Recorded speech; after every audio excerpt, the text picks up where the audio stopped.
Okay, today we'll see how we can work with JMS. So first we'll see what is JMS. JMS stands for Java Messaging Framework. It's a basically framework which is developed by the Sun Microsystems. Now since Sun Microsystem is been acquired by the Oracle, now it's a Oracle. Oracle has done the implemented the framework called Java Messaging Service Framework. This why do we need to use this Java messaging framework is basically like whenever you have want to achieve asynchronous communication.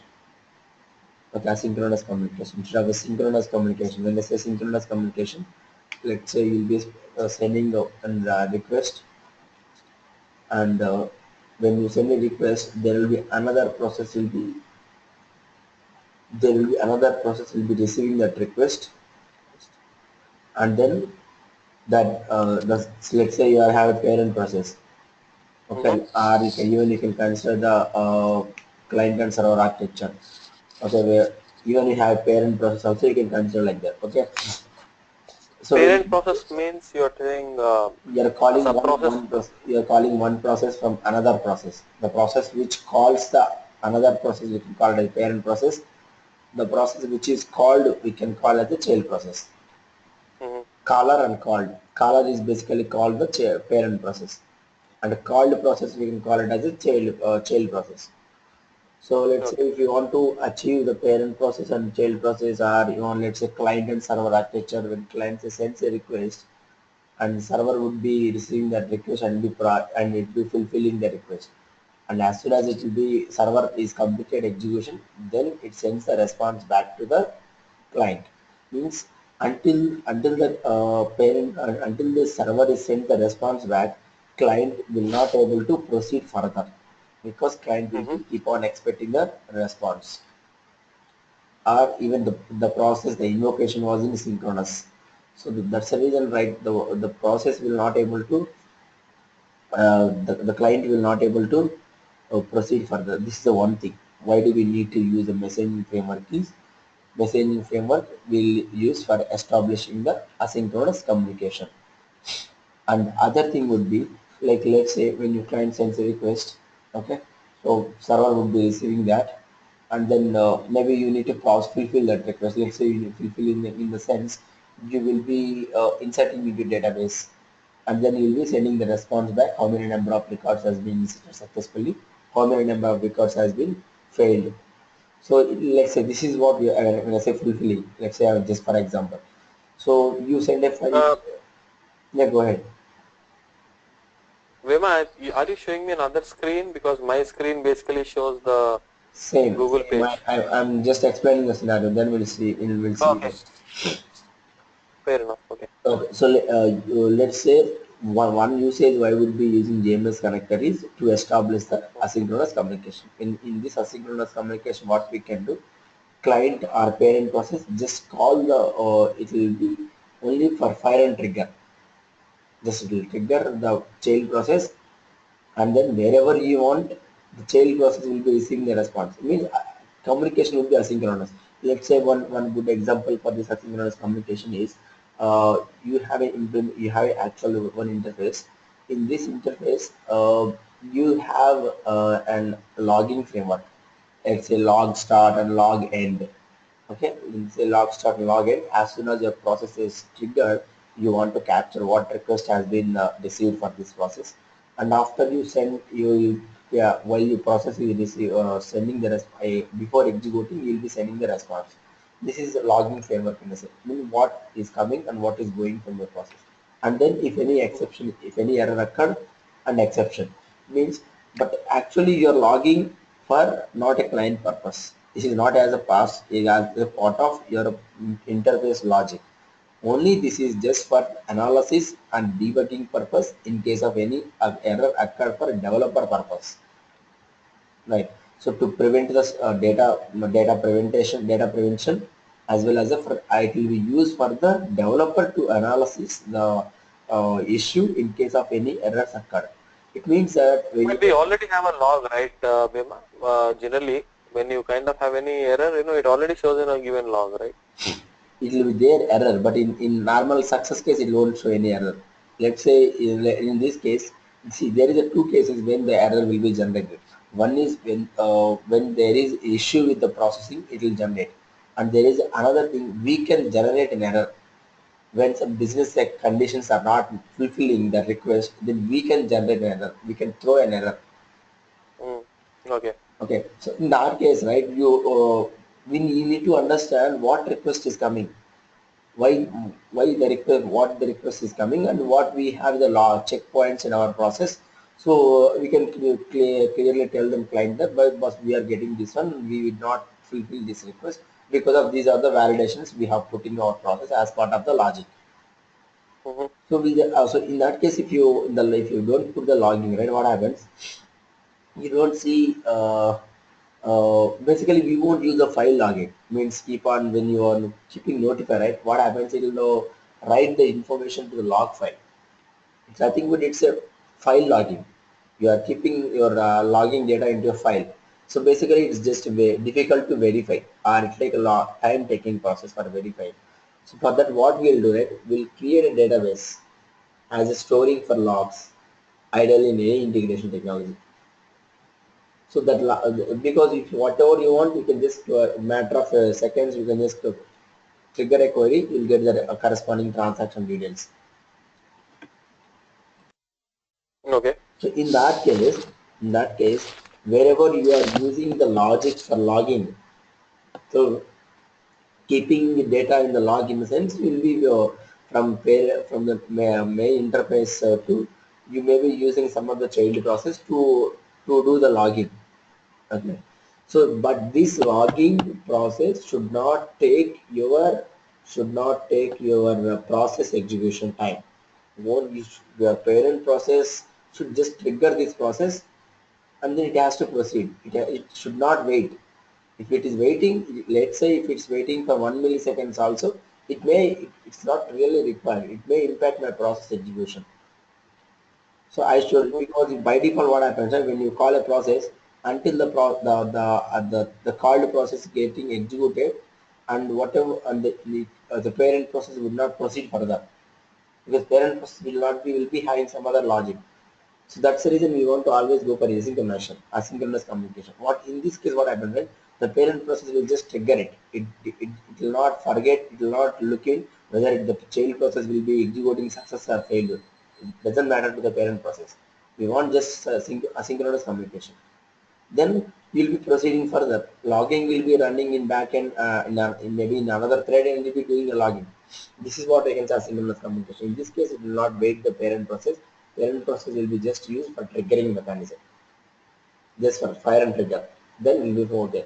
So this is one use for asynchronous communication, and another one is, let's say one you may be using actual business flow for using asynchronous communication.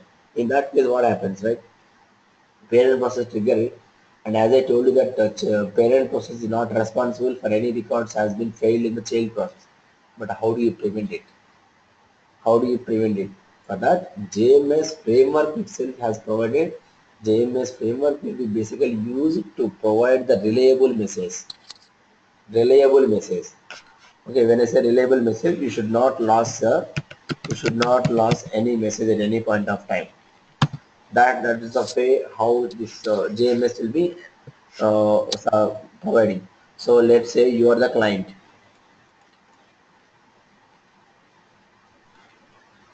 This is also we can call it as a client. So how the JMS will be working? JMS will be working in server and our client architecture. Let's say this is the what we can call client or sender or publisher. You can just have these many names, and then client, receiver or subscriber, and then this is what exactly server.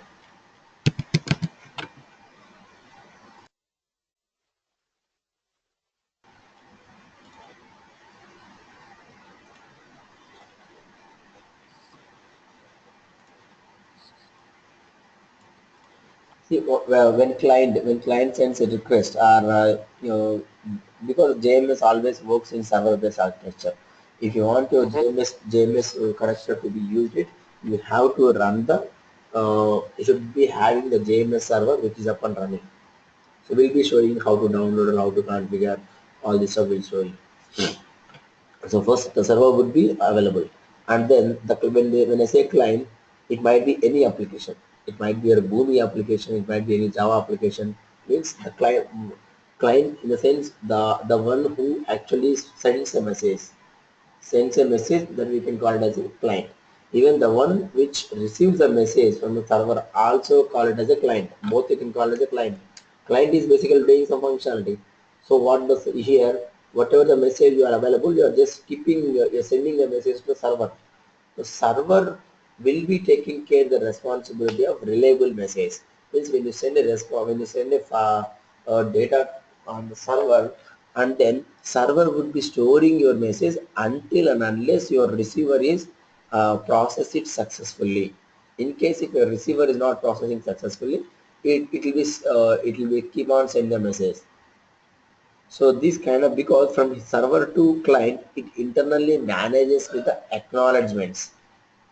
Acknowledgement means when servers, when the client sends a message onto the server, then there is no interaction between this client, the sender to receiver. Only the sender responsibility just sending a message to here. So the message will be stored on server. On the server, once it is stored on the server, what the receiver will be doing, the receiver will be connecting to the server, and then it will try to receive the message, and then it will be proceed with the logic.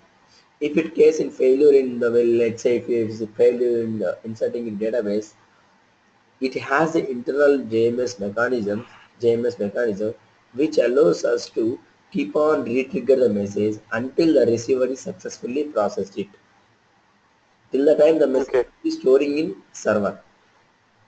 Even let's say one server, I'm just telling you about generic, the server will be implemented with the different vendors.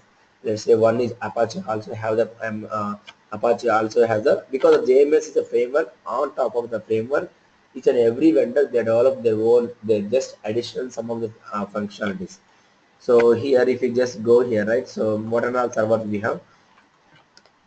We have the Apache one has the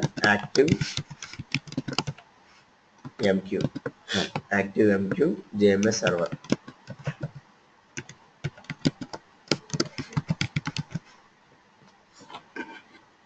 will be taking, but so many vendors are there similar like Apache, even Oracle also there. Oracle have their own queues called advanced queues. We can call it as a AQs. Mm-hmm. It will be like one of the PLSQL object. It will top of it. The same sense each and everything will work on a send and receive. And then TIPCO also implemented the called TIPCO EMS, Enterprise Messaging Service. It's about same thing. So like different, not only Apache, and even Microsoft also has, IBM has the WebSphere. I think WebSphere something called with one we can say MQ. So different vendors are, but so the JMS functionality would be this one. So if any issues or happen, if any issues there, and because it depends on their tool, they might have customized the JMS framework, and then they might have added some additional functionalities. But all these Mm-hmm. things will be the JMS framework, because all the core functionality will be provided the JMS framework, and depends on that. So on top of that, they might have added some additional things.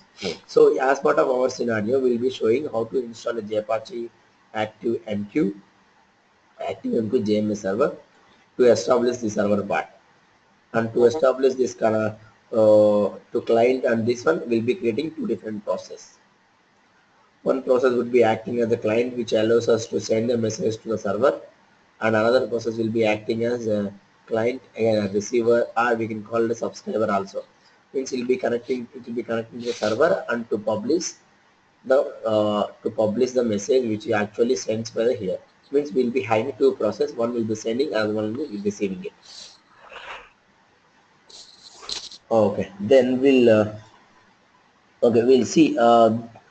And the other thing is actually when client sends a message, where exactly it will be storing the message on the server. There will be two types of an object we can call it as a topic, and other one would be queues. Basically it will be stored in these two objects, and these two objects basically for different purpose, topics and queues. So let's say when topic, right? So what happens topic? Let me just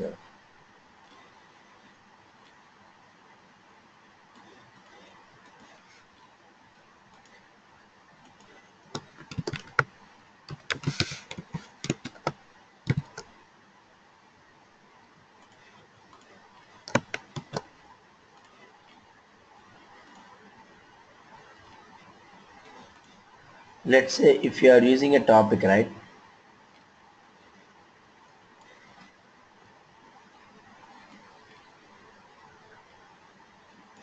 Let's say in case if you are using a topic as a message, and then what happens? Let's say you have client is sending 5 messages.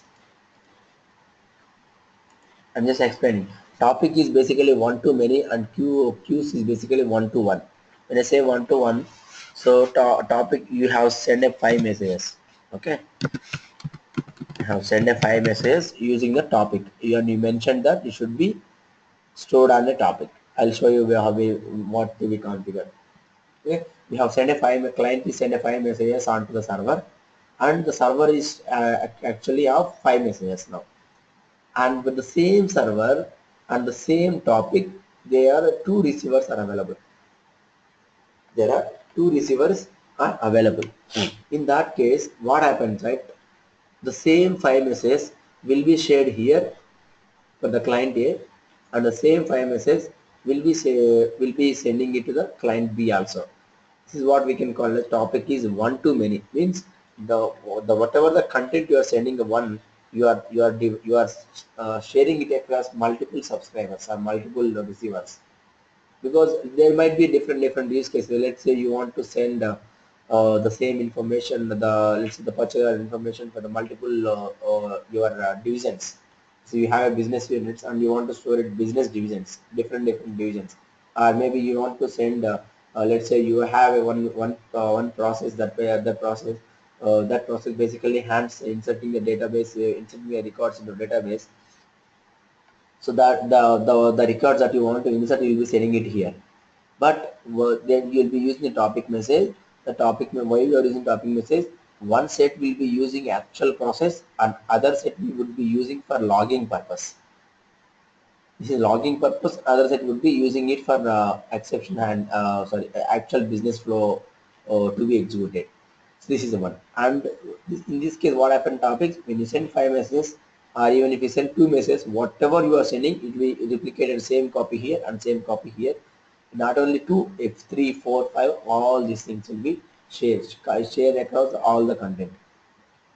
Means one message would be sharing to many subscribers. One message will be sharing to many subscribers. Whereas if you are using a queues, right? Queues, one message would be received by only one subscriber. One message is only for one subscriber. That's what we can call it as one to one. Topics is Okay. always have a this is like a different implementation, one to many, and this one would be one to one. One to one means let's say you have sent a 5 messages. Out of 5 messages, you have only, let's say if you have connected only one client, right? All 5 messages will be going here. So you won't see the difference in behavior. So let's add another subscriber. Let's add another subscriber. So what happens, right? Since you are sending only 5 messages, two receivers are connected. What happens? The first message will be going here. First message will be going here, and the second message will be going here. The second message will be going here, and then next message will be going here, and the next message will be going here, and next message will be going here. It means we can call this sequence called round robin fashion. Means the message, one message, because as I told you, one message will be sharing it to only one subscriber. After the it is subscribed with one message, the message will be deleted from the server. But whereas in a topic, right? send 5, here also will be going 5, here also will be going 5. This is a two different behavior of the queues and topics. This is what we can call it the destinations in destinations. Okay, right. This up to this we good. But how do we connect to the server? What is the configuration basically required? Because the destination in the sense it will be internally storing in the server. Mm-hmm. Internally storing in the server, either in the topics or queues, depends on the message, depends on the configuration while sending a message as part of your application. If you mention your application to be sent as a JMS message, as a topic message, will be putting it the topic because we need to send what topic. The topic is just a kind of a maybe folder. Like you want to send what file you want to. Like let's say you have to precise the topic name or queue name. So only it will be storing in this topic name or queue name. Your message would be storing until your receiver will be receiving it. I'll be showing this one. But let's say how do we use connect to the from client to server, here to here and here to here. So as the way how we are connecting the SFTP, similarly we will be having the different details called, we can call JMS provider URL. Means this is actually the site, the URL where JMS server basically runs, it will be using the TCP protocol. Means the TCP protocol. So wherever you install the JMS server, you have to provide that JMS server default server and the port name, host name and port name. And after that, if any username, if you enforce your password to be by default when you set up a server, right, it will be installed with password is blank. If you change the password, then you will be using these things. And this is right what happens every time when internally when JMS is connecting.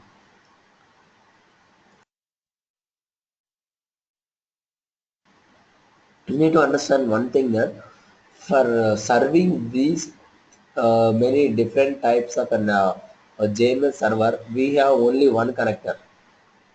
That connector would be JMS connector. But using the JMS connector, if your server is established using this one, still your JMS connector will be supporting. Means there should be some part where it be actually identify what server. So that's what we can call it as there is one more thing called factory, or we can say connection factories. Connection factories. What exactly the connection factory? This is also one kind of an object. Object. What happens is object is, see if you are directly providing this one, right? It means you are directly exposing your JMS server details. And then when you are using this one, some other technologies, what happens? This using this JMS provider URL and JMS username and password on the fly, it will create a connection factories, and the basically connection factories will be responsible for the creating the session. When you create a connection factory, from this connection factory, what you will do, you will be creating the session. You will be creating the connection factory. Basically, will be used for creating session. In this session, either this client or this client will be using. With the session only, you will be able to do a transaction to the client to server. It might be sending, it might be receiving. This is the one case where it it will directly on the fly it will create the connection factories and in the connection factories will be generating a session. In that session, the client sender will be sending a message. Okay, but this is the connection factory. Basically, it identifies what kind of a server you have been configured it. What kind of a server you mean configured it. Connection factory would be having why do we need what exactly would be having the connection factory? Connection factories will be having two types of information. One information would be what type of the we can call it as a initial context factory. Initial context factory.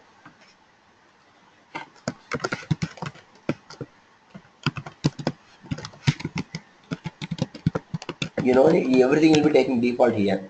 Depends on the vendor you are selecting while configuring JMS. Automatically take. I'm just giving knowledge here.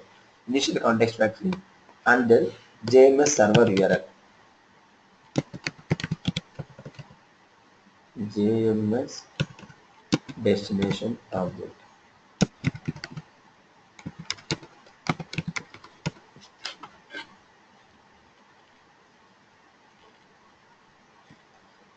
See, in this connection path, right? So instead of you exposing what I prepared when you configure, when the client is using this JMS provider URLs, user and password, and he has to specify on which destination the topic or message. If topic, what is the name of the topic? If queue, what is the name of the queue? On which he has to send a message, and on which he has to receive a message. So you instead of you specifying it here manually in the application end, what you can do, you can create in the server. You can create in the server and you will look up using the connection factories. And how do you look up is you can create the connection factory for topic, you can create a connection factory for queue. So the connection factory basically it hides the server details. Connection factory will be required, it hides the server details and which server and what destination you are using, that will be hiding with the connection factory. So Okay. we'll see first how to download server and then how we can make it up and running and then how we can configure this with movement. Okay, first let's see we'll be using let's say Google's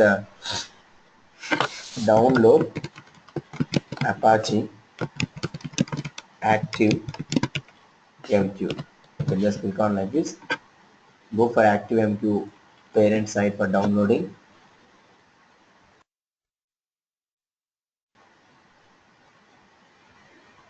You can see the latest stable release is 5.13.4. Click on that. You can see you are already in download and then you are able to, and then you download the Windows distribution. Windows distribution. Windows distribution. So in this Windows distribution, you can when you click on zip, right, automatically the zip will be downloaded, and then I have unzip and placed it to here.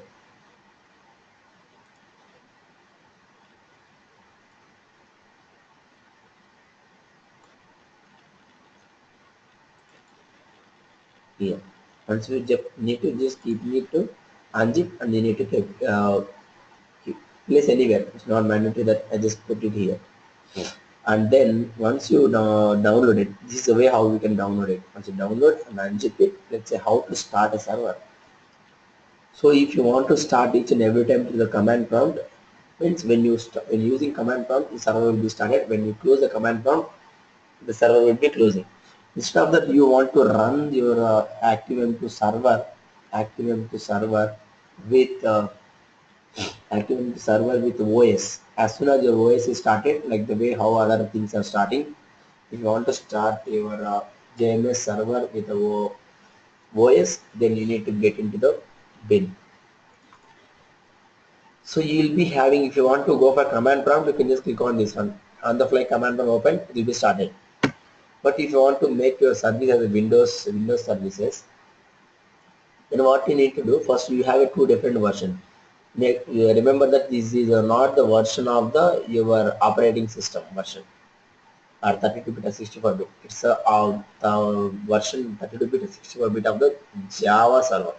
So how do you know the which Java version is installed? Whether it's a 32-bit or 64-bit? Okay. I think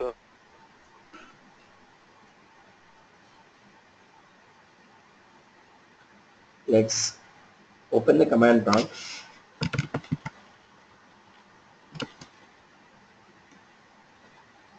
Command prompt. If you already downloaded Java, even if you install a Java the atom also, they will be downloaded with the JRE. That will be when you click on Java version, it will be identified and then it will be going here. You can see the Java 8, it's a 64-bit. You don't see 64-bit, it will be by default 32-bit. So when you say when you go install the 32-bit, right, just navigate to this folder. If you want to start the server as a Windows system. Since I have a 64-bit, get into this and then you just need to click on install. That's all. When you click on install,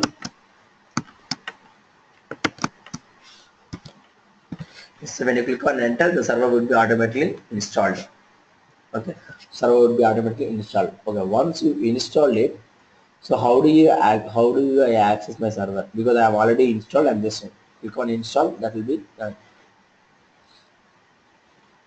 Okay, sometimes if it is not running, right, it's not opening, what you can do while opening the command prompt itself, make sure you run it as an administrator. That's all you need to do.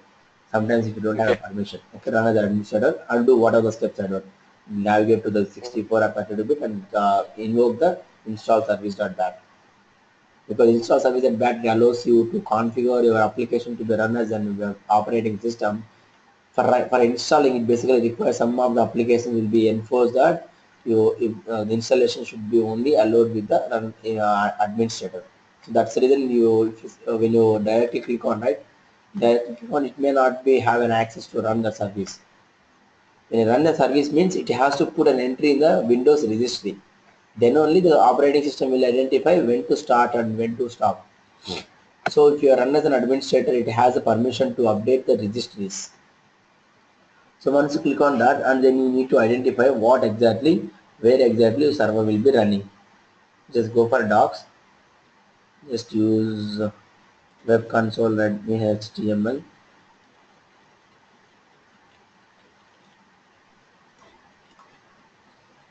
So this is a default URL. This is a default URL.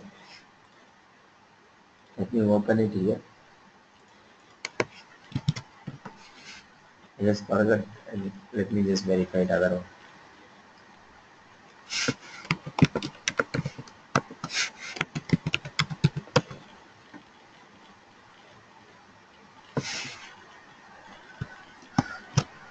So the default password would be admin. Uh,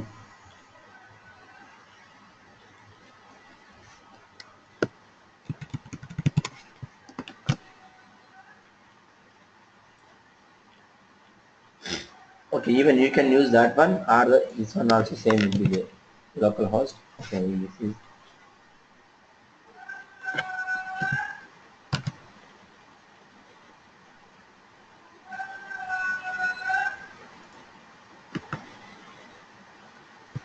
It's not online.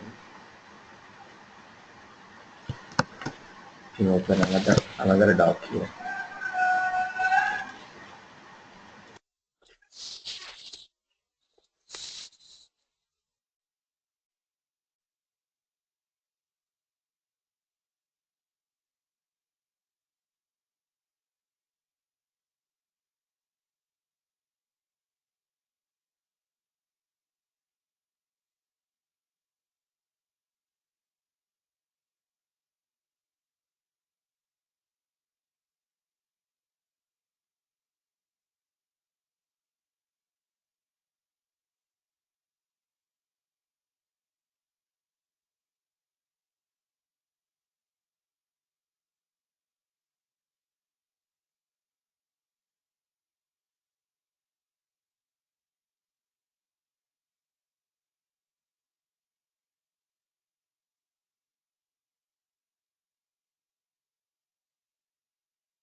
Yeah, this is a URL actually for logging into admin. The same thing whatever I showed you earlier.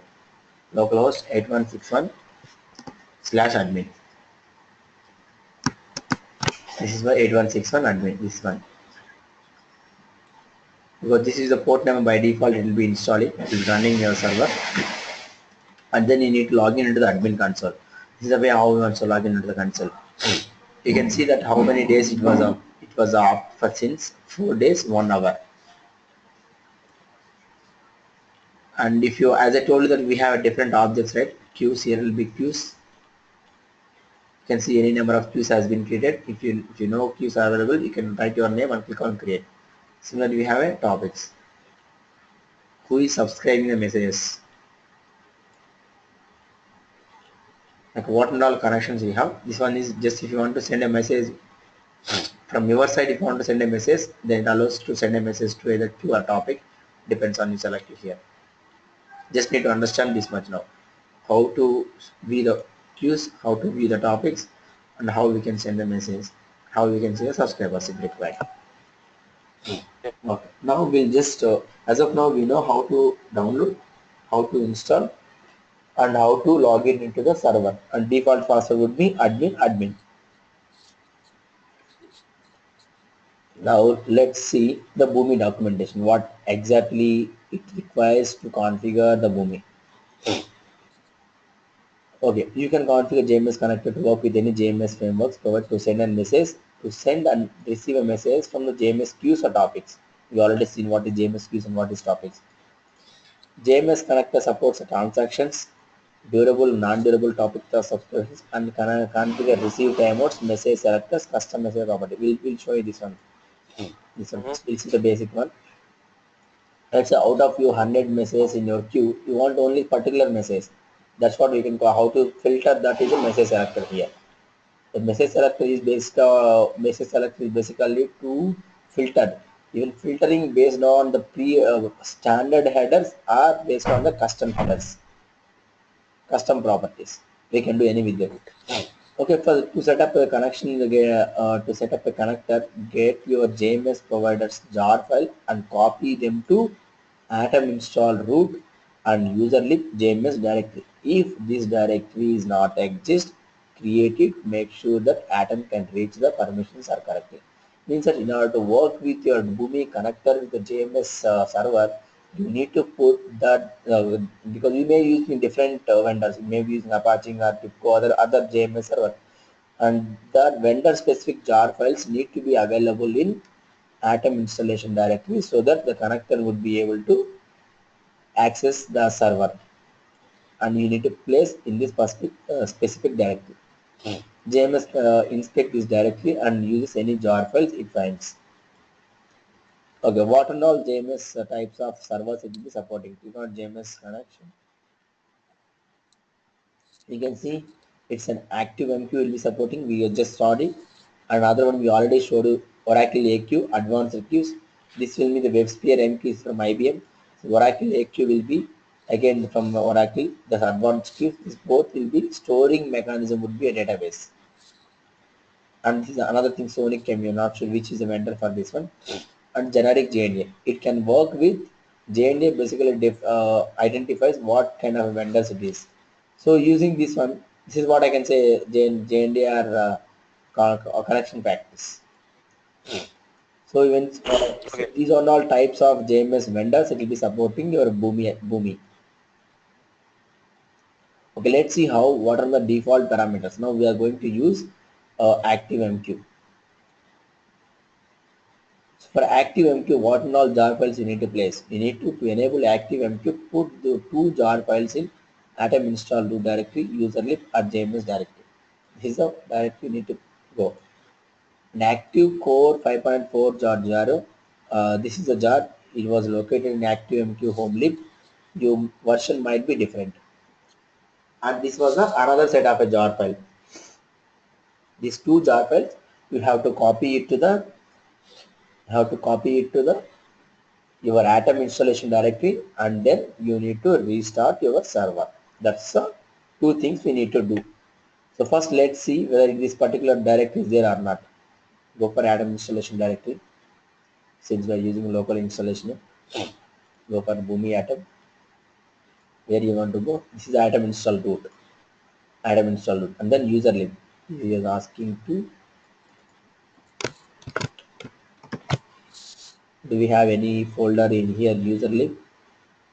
No, so we'll be creating it. If not, we will need to create it.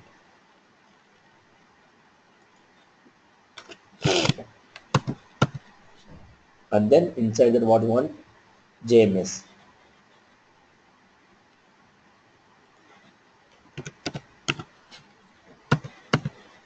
Okay, we have the JNS is capital or small?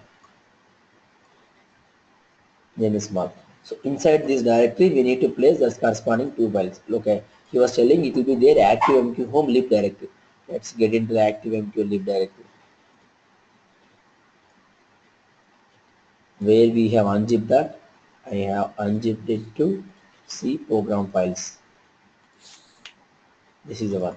Mentioned that it will be there lib directory. Go for lib. So sometimes this jar files will be available by as same as the name, or it may be different. So we have to put whatever it is. So what is the way the first one you want mentioned? This is the second one. Gernomio J2EE. You can see this one. Okay, space 1.1 underscore 1 space 0. First this is one thing we need to copy it to here. Another one would be active core 5.4.10. Since we are using active 5.13 version, we need to see for active MQ 5.13. Do you have that active MQ underscore hyphen core? We don't have. That's the reason what we can do. We can just Google it for corresponding drivers. We can just Google it.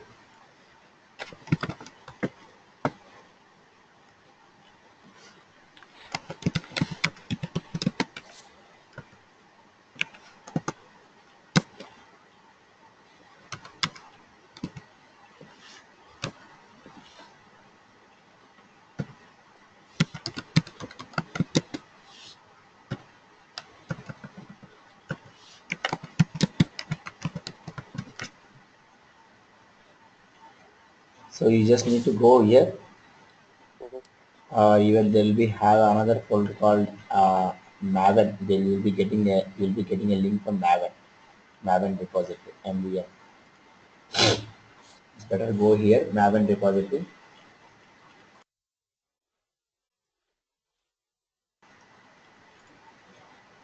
and select the version. What version you are installed? 5.13. Okay. Let's go for 5.13. And what version we are using inside 5.13?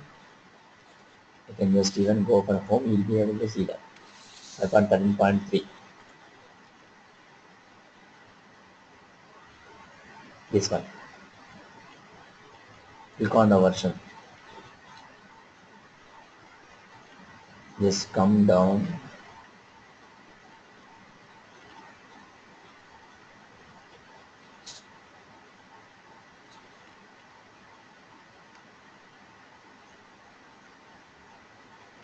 There should be one job for me to do.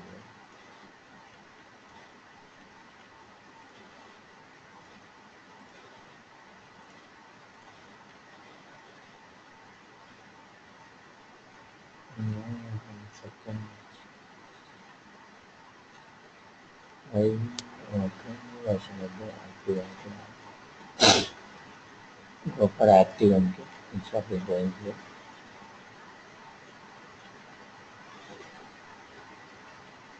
You can just select this one active MQ jar all bundle. Is there anything else? You can just select active MQ jar bundles and we only see this one.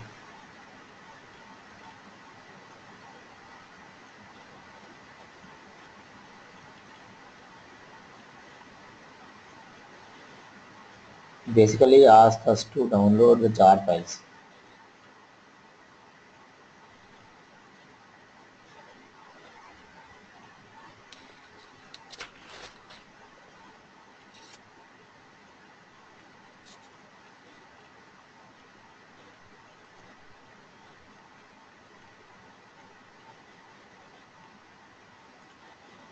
Okay.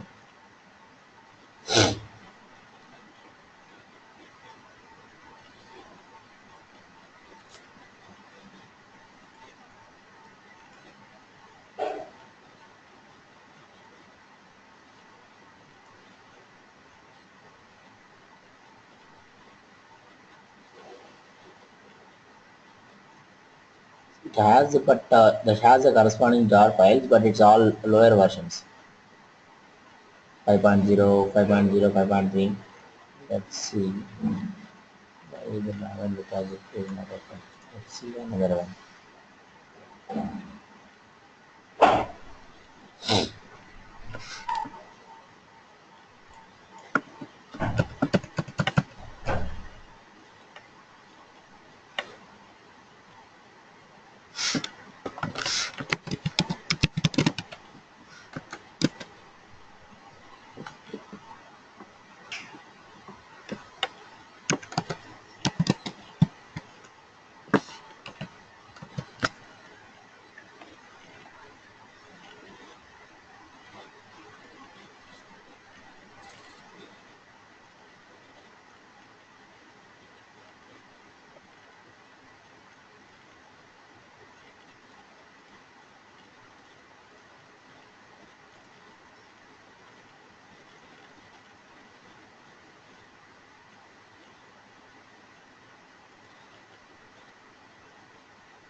This kind of select animation.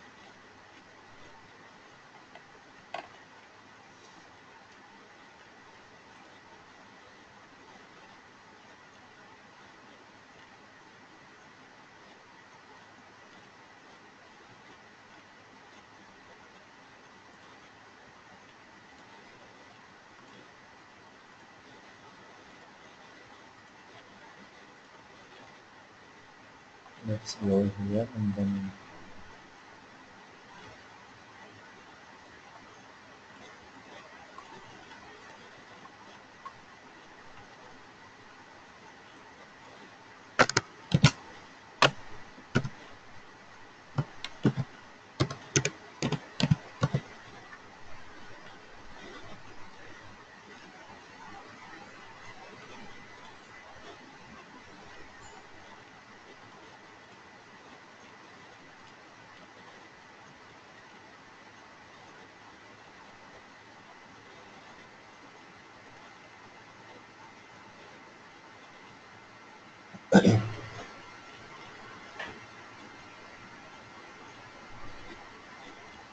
we are using 5.8. So these are also old versions, right? The UNC 5.8. Yeah, I have downloaded last time, but I don't remember exactly where. So Maven repository, once we select the version, basically I have, remember it's only downloaded all the jar bundles only, but after I select the version, it actually asks me to download it, but where it's not showing it the jar file here.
We have here one 5.1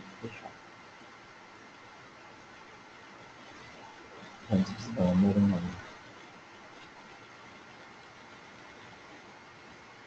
Then it is just opening this and click on that in MB. Okay, let's click on it and have not download it.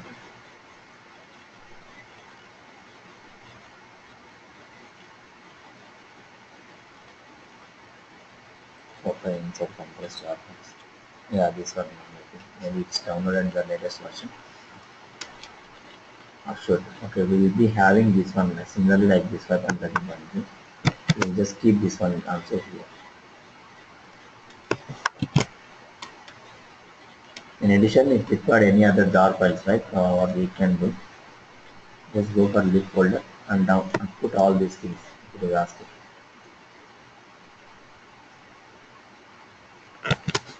Docker and then after you place here, and then you need to restore an atom.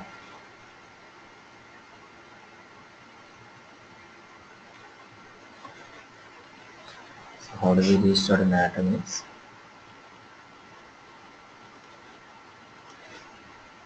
that have downloaded it.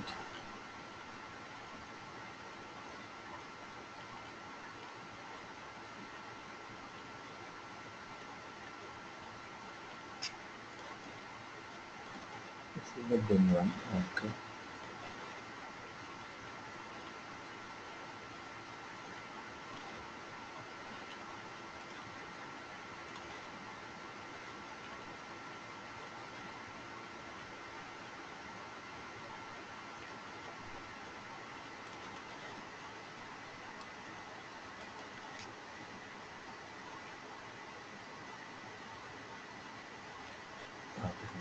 So it's a restore.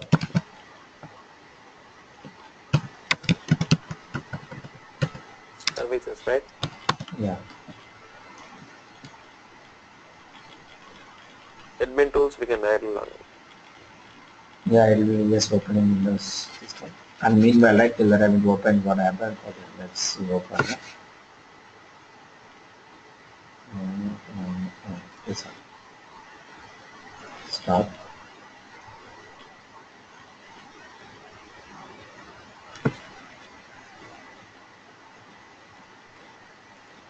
Stop it. So make sure we need to use the works on JND connection vector. So let's create on the process here JNS.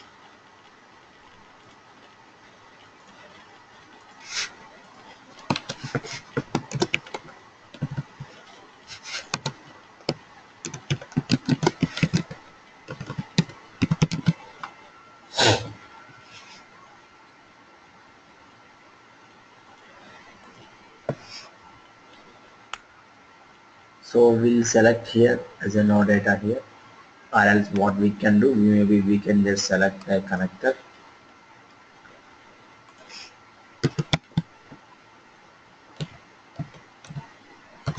You can receive a file from SFTP and then we can directly place into. You can move that directly information. Let's say we can just copy this one, whatever we have copied.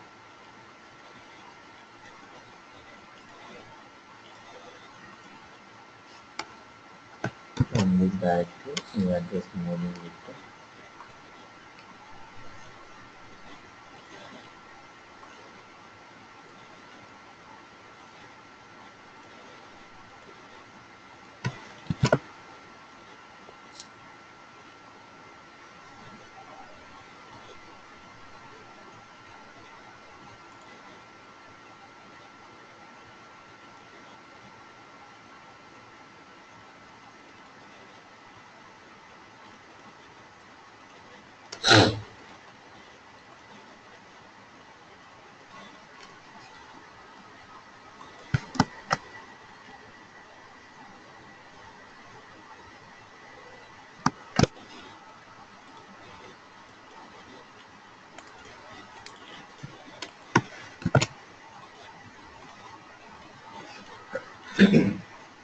After that, I need to place the message into JMS. Let's go for JMS here. So since we need to do an outbound action now, we need to get send a message. Just click on here and then click on connection now. And we are not using authentication by default server. And then what server type we are selecting? We are selecting as active MQ. You can see automatically all active MQ are available. It will take a local provider URL as this one. Mhm.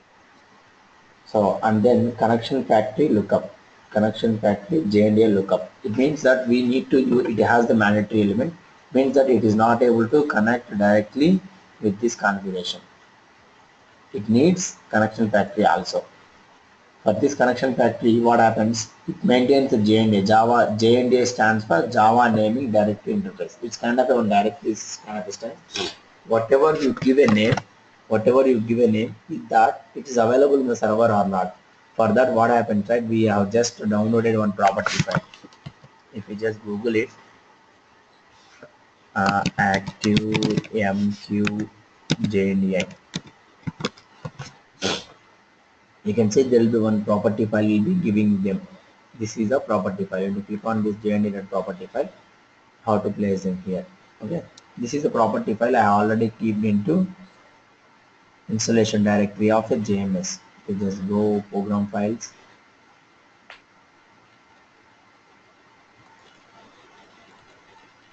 go for bin, because the bin by default it will be there in the class path. Only the thing, make sure this property file should be in class path.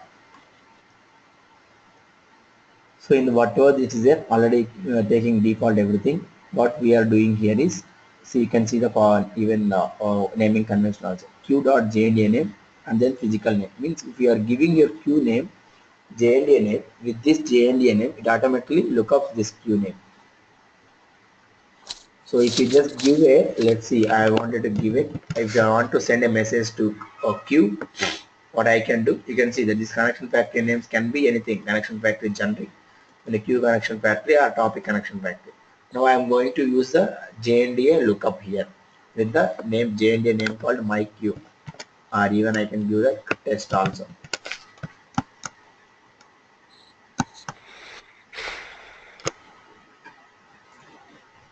So I'll be giving a test here. Save and close. Save and close. Now after that I need to send a message. Click on plus operation. So what kind of a message you want to send? You want to send a text message or byte message or map message? What kind of a thing you want to send? You want to send a text message. Content is an XML. If XML, select yes. No, as of now, content is not XML. Now destination is required.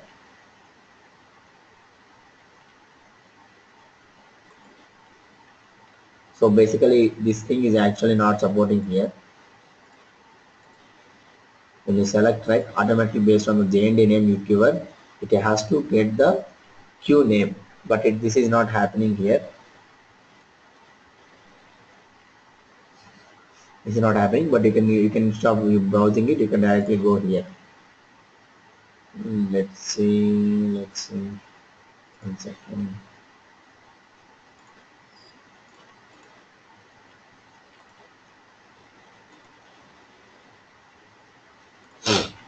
Or connection factory. Okay. Set to connection factory. Okay. This is the connection. We just have to put topic connection or queue connection. We just done a mistake here. So what you want to use? You can just connection factory names can be this one, or queue connection factory. This can be anything. Now since we want, they put a connection factory, generic connection factory here. The connection, just have to edit it, connection factory we need to put it here. After this connection factory, what we need to do in the operation, right, we have to give the JNDA name. This is what we have just looking it as a test at my queue. They're giving this name, it automatically send a message to this particular queue. Okay, that's all we just need to compare it. And then now 7 plus.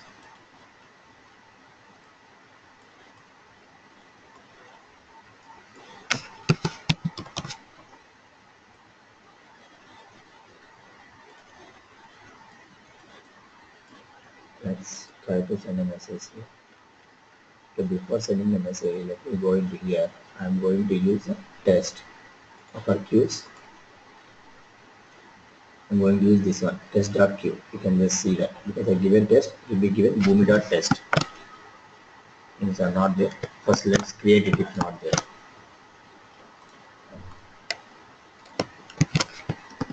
We create the boomi.case. So you can see boomi.test, number of pending messages 0, number of consumers. Okay, now let's publish a message here.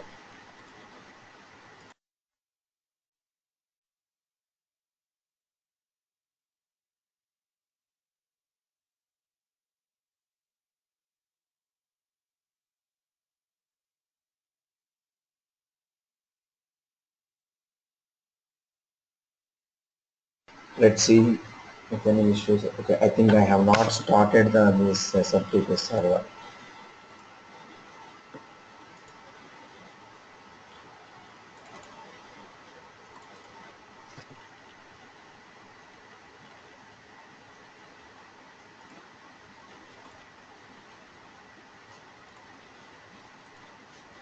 Let me see the file is available at that place or not. So it is inside Boomi in folder. We are just trying to get this particular file.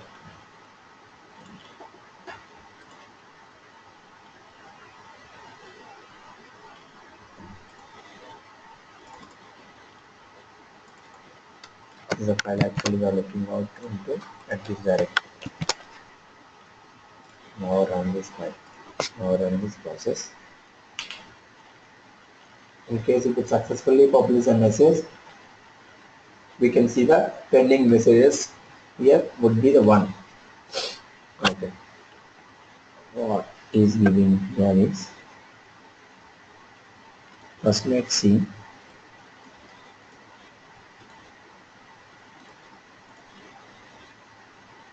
go here, view log, subject is fine, and go here,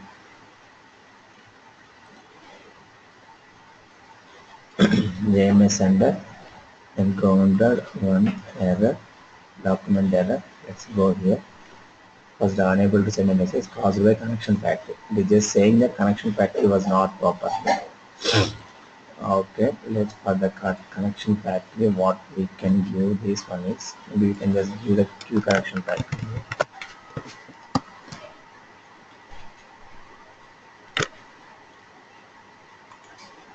Let's edit this to a Q connection factory.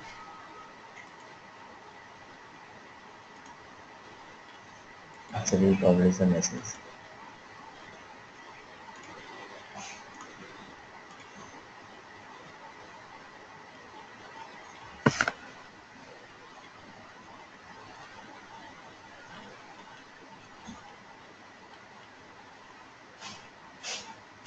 What happened? It's not showing green card.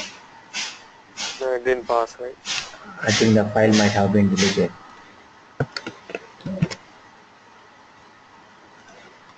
We have enabled file get and delete again. Deletion. Hmm.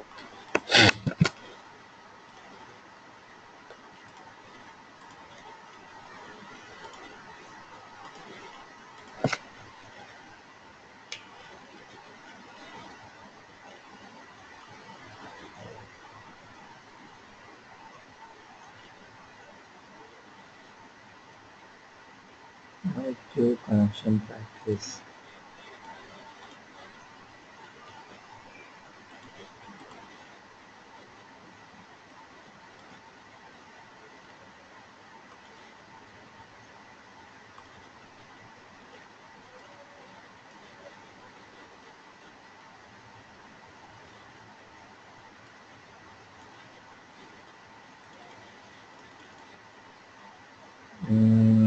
What happens if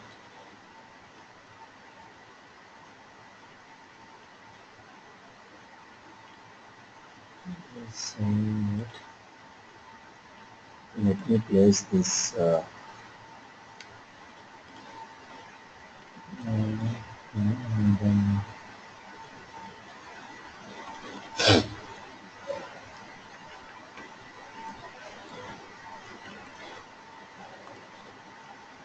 for bin whatever this property file is there, just move this property file to atom installation directory also,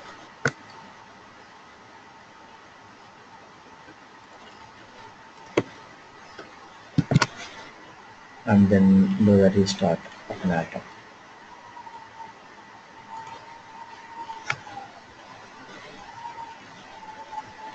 Rerun it here.